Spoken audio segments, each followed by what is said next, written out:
Verification of conservation of mechanical energy. आज हम लोग देखेंगे कि किस प्रकार से किसी स्वतंत्र रूप से गिरते हुए पिंड की कुल ऊर्जा स्वतंत्र कंजर्व रहती, कांस्टेंट रहती है। तो इसके लिए ये प्रैक्टिकली हम लोग इसको देखेंगे।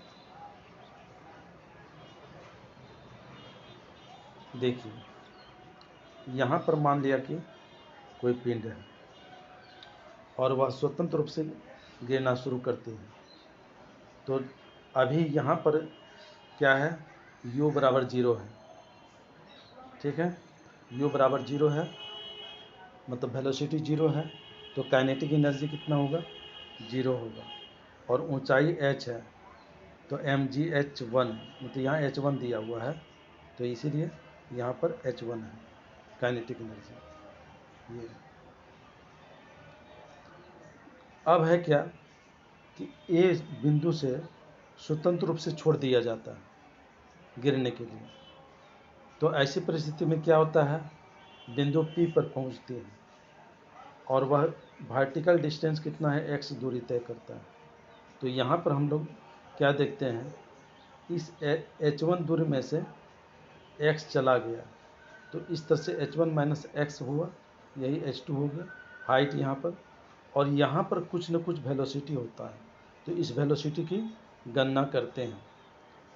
तो कैसे गणना करते हैं वो नेक्स्ट फिगर में हम लोग देखेंगे।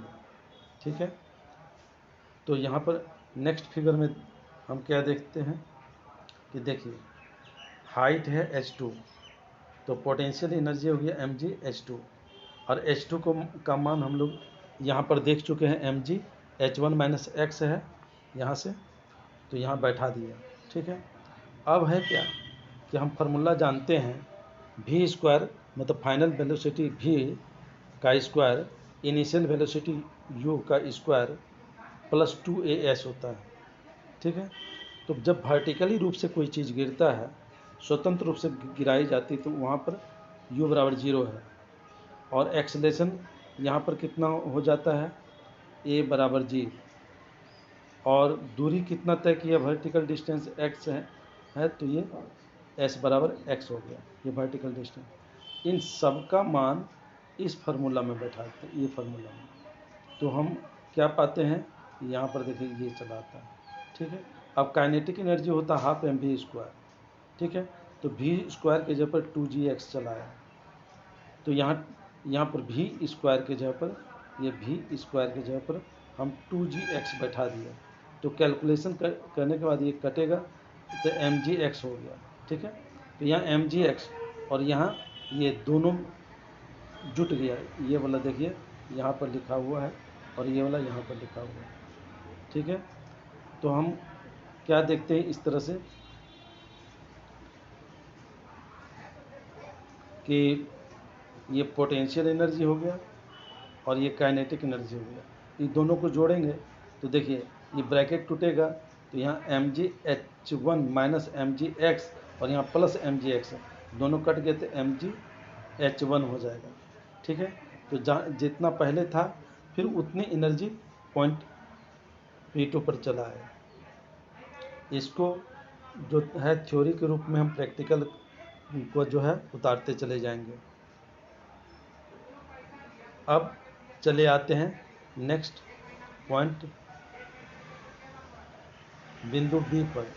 बी पॉइंट कहाँ है, तो सबसे नीचे है, सबसे नीचे में h0 हो जाता है, तो h0 हो जाता है तो पोटेंशियल एनर्जी ख़त्म हो गई।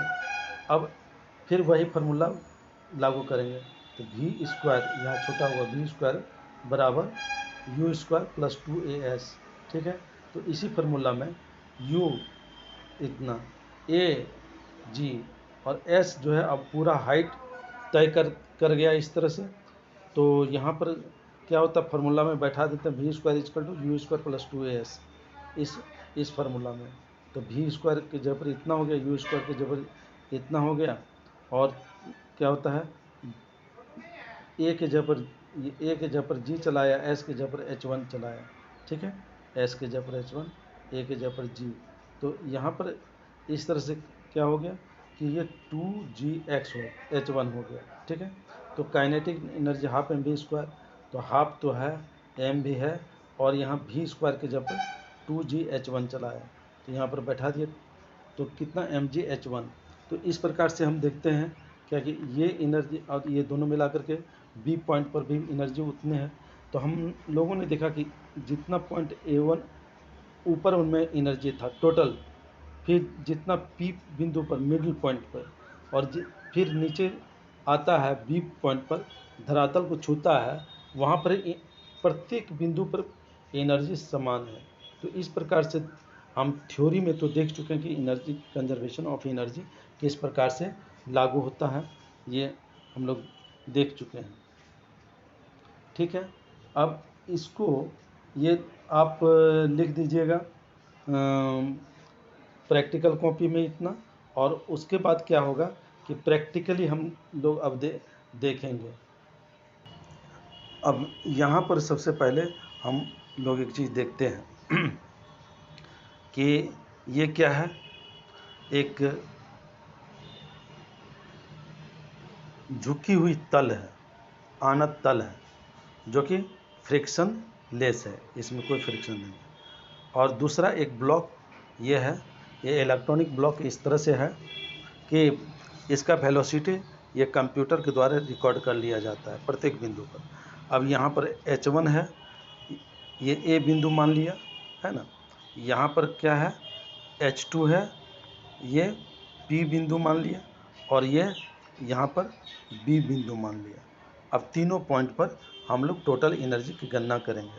तो यहाँ पर भी टोटल एनर्जी की गणना करेंगे, ये इसको यहाँ पर क्या करते हैं, देखिए यहाँ पर वाट नापने की व्यवस्था है, तो इसको इस पर तौल लेते हैं कि कितना ग्राम हुआ, ठीक है। उसके बाद क्या करते हैं कि जी का मान तो हम लोग जानबे करते हैं, और इसकी ऊंचाई यहाँ पर है वो निकाल लेंगे कि कितनी ऊंचाई है, स्केल के जरिए निकाल लेंगे।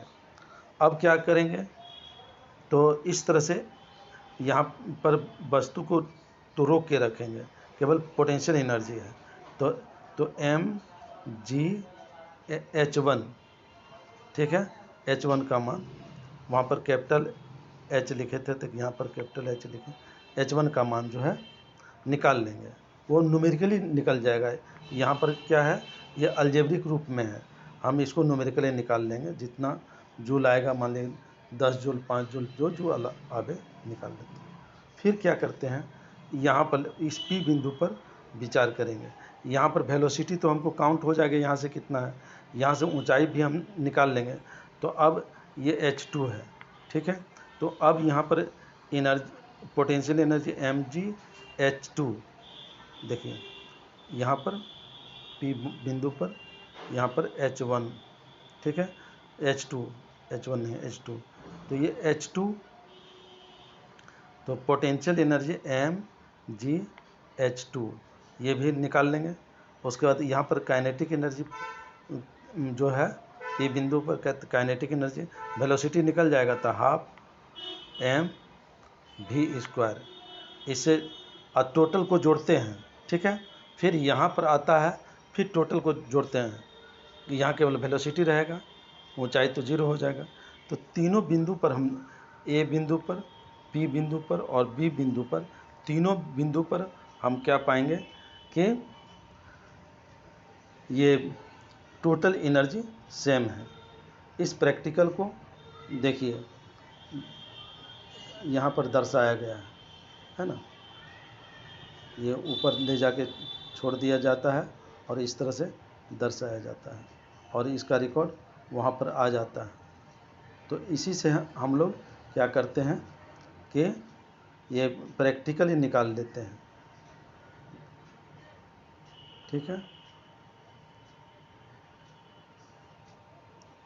इसको इससे तौलते हैं, ठीक। यहाँ देखिए ये जो है, इसको यहाँ पर इसको तौल लिया जाता है कि कितना, ये वेइंग मशीन है, तौलने वाली मशीन है, इस मशीन से तौल लिया जाता है। m निकल गया, जी का मान जानते हैं, एच भी निकल जाता है, प्रत्येक बिंदु पर ऊंचाई और वेलोसिटी निकल जाता है और हम इस तरह से निकाल लेते हैं पूरा वैल्यू।